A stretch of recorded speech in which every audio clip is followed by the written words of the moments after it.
And I'm showing up as an investor for the last 30 years, and also a consultant for as many years, coaching businesses for the last 15 years.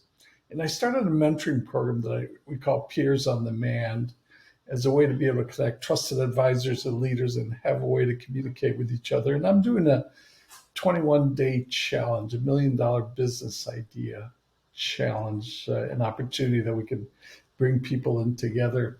And I am just thrilled and excited to be able to participate in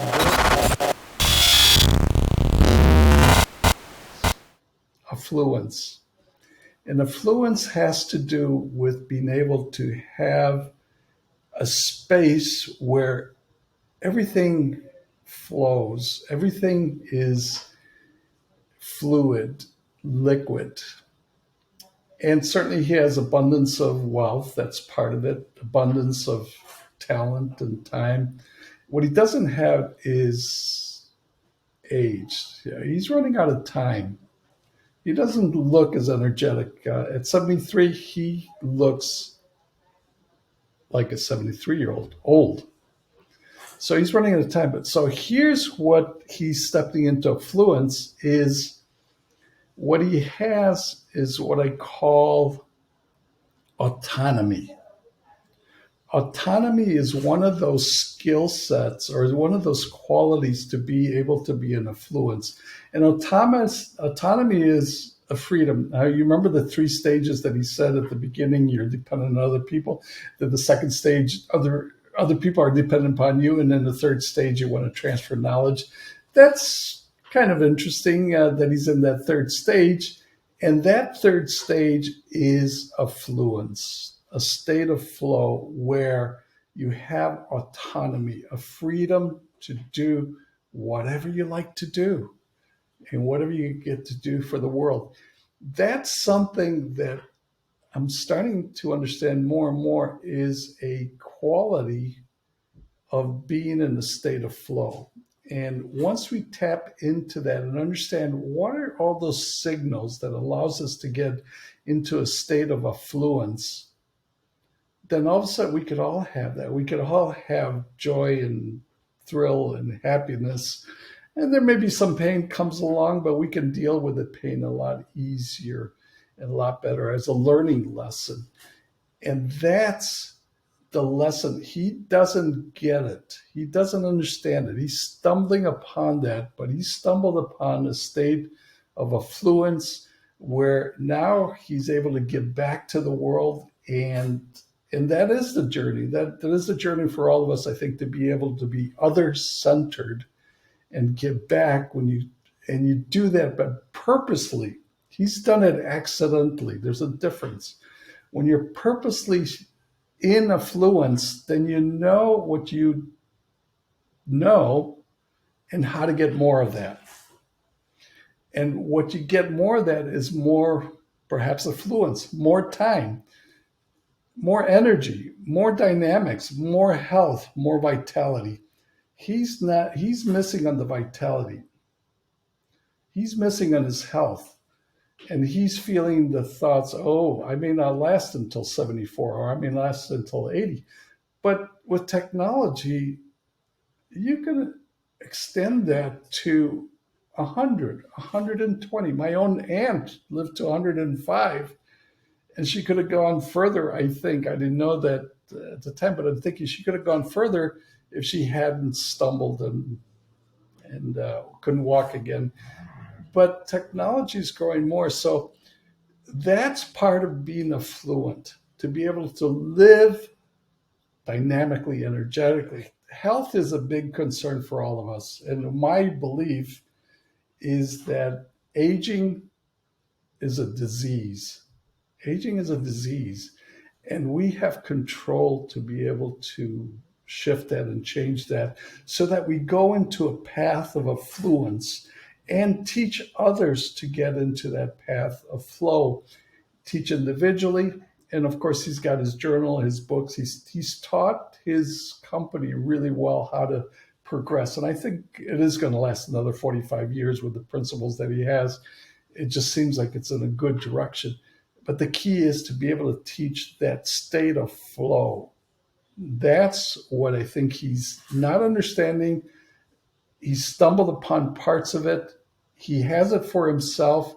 And I think he started to do that with his company, and he's starting to expand. Once you start to dissect it, put in the principles about that, how do you do that? Then all of a sudden we expand faster, we grow faster, we're able to be better human beings, and a better world happens. Thinking, how much fun can I have? And where's the space that I can have fun and laugh with other people? And here's what it's maybe the journey. And so lately I've discovered flow, the state of flow. And I've been reading about that. Stephen Cutler is a very great author. He wrote about 10 years ago Superman, and recently wrote The Art of the Impossible. And I finished reading this, and it's very, very intriguing. Here's why. And I don't know why he waited 10 years to write this book, but the key is that he lived this state of flow. First of all, he thought he wanted to commit suicide. He had some sort of Lyme disease for 3 years. 3 years, he was taking drugs, and after that, he just said, I got to kill myself." Except for a friend that said, "Let's go surfing." And the guy didn't want to go, and he said, "Well, I could always kill myself tomorrow, so I'll go surfing today." And so that proved to be a turning point to be able to get back into living. And then, of course, that's his story. And he, as a journalist, would interview action adventure athletes. And he did take the plunge. He went with Laird Hamilton, if you know who he is, the surfer, and went surfing and took different lessons from him. So he interviewed all these high performance athletes. And out of that, read different books. Mikhail wrote the book Flow. And the key there is that there is a system, a science to getting into flow. The action adventure athletes stumbled upon it. They would go surfing, they would go crazy, they would take risks, they would enjoy it. These are people that were not motivated at all, but they would get up at 4 or 5 in the morning to do the daredevil things, and they would get all these dopamine hits. In fact, apparently there's 5 natural things that happen to your body when you go through a state of flow. So I took it a little bit further. So he came up with the different triggers, he calls them. I call them signals, different signals to get into a state of flow. And so now when I look at leaders and speakers, I go, well, when are they in flow?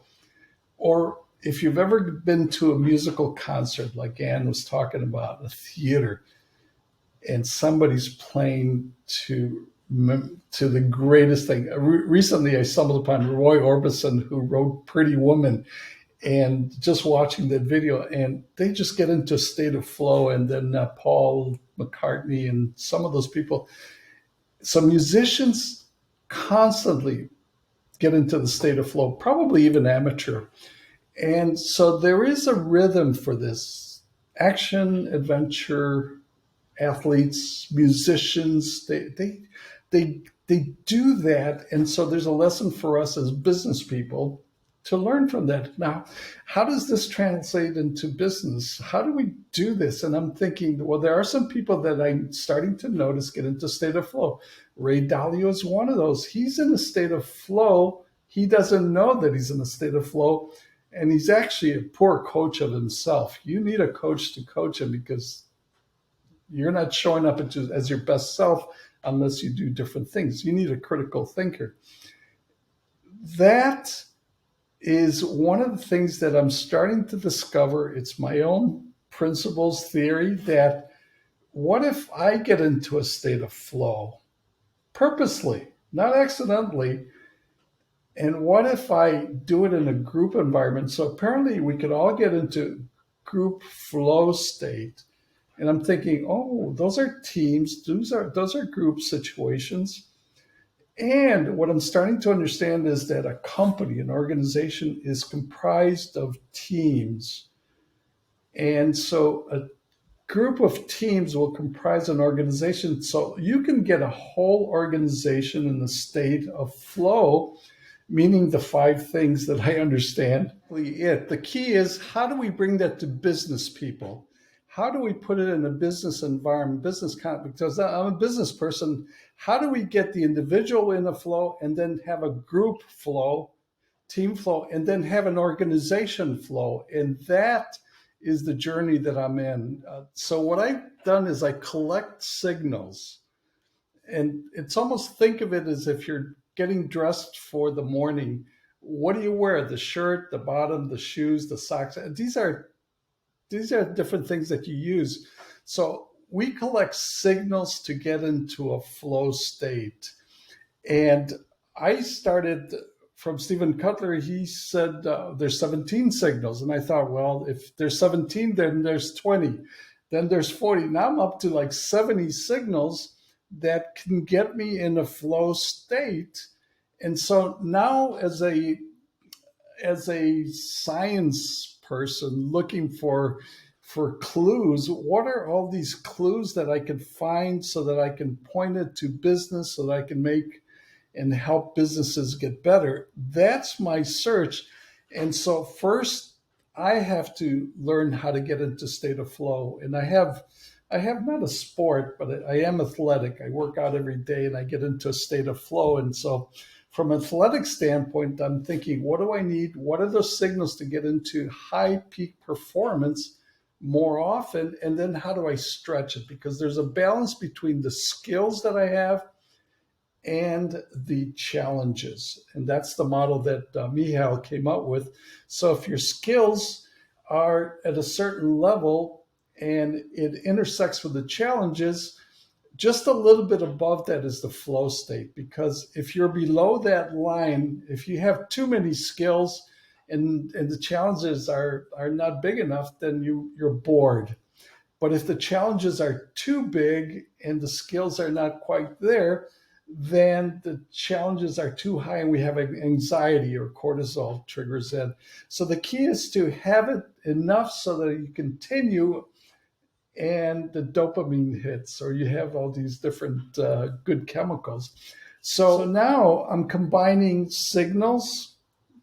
What I need to go into state of flow, I'm combining neurostimulation. It's electrical stimulation. There's a word that's called transcranial direct current simulation. And athletes have been using it to get high performance, and musical people use it to get performance because it really stimulates their right and left hand. But I haven't used it for business because nobody's tried it. No, it's well, the physical part, we could see it. The mental part, it's very difficult unless you see a Ray Dalio that's laid back and he's not communicating well. Then I go, oh, he could be doing better. And if he were doing certain things, getting into more flow. But if I can communicate to other people individually, and I can communicate it to a group and say, if we do these things, collaborate, communicate, have mutual purpose, passion, have a certain level of understanding of risk taking, and all of a sudden we can itemize the signals that would get us into a flow state. And these coincidentally are coaching skills. All of a sudden I go, oh, this is very interesting.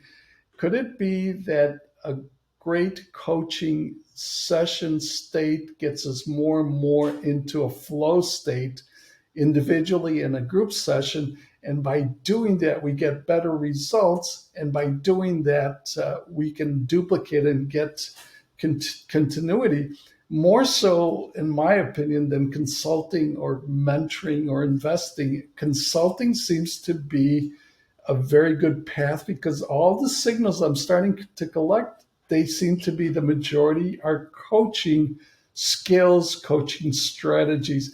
And that's the discovery that I'm making. And it's a phenomenal journey. I am having so much fun doing this because I'm getting personal pleasure. I'm getting this pleasure. I'm not getting pain. I'm getting a lot of pleasure by doing that. If I do encounter pain, which may be physical pain or maybe rejection, well, I just get over it because that's part of getting in the flow state because we expect that. We expect to encounter a certain level of risk and be able to work with the pain that happens with that and then just get over it. I'm starting to get the conviction that coaching is the answer for individuals, for groups, for organizations, for cities, for the world going forward. With 8 billion people out there, there's a lot of coaching to happen. And I think that's a great way to go forward. So